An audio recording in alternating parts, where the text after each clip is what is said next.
റസൂൽ സല്ലല്ലാഹു അലൈഹി വസല്ലം പറഞ്ഞു, മൻ സാമ റമദാന ഈമാനൻ വഹ്തിസാബ ഗുഫിറ ലഹു മാ തഖദ്ദമ മിൻ ദംബിഹി. മൻ ഖാമ റമദാന ഈമാനൻ വഹ്തിസാബ ഗുഫിറ ലഹു മാ തഖദ്ദമ മിൻ ദംബിഹി.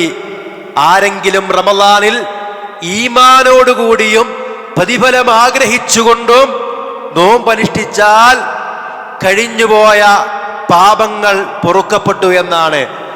ആരെങ്കിലും റമദാനിൽ ഈമാനോടുകൂടിയും പ്രതിഫലം ആഗ്രഹിച്ചുകൊണ്ടും രാത്രി നമസ്കാരം നിർവഹിച്ചാൽ അവന്റെ കഴിഞ്ഞുപോയ പാപങ്ങൾ പൊറുക്കപ്പെട്ടു എന്നാണ്.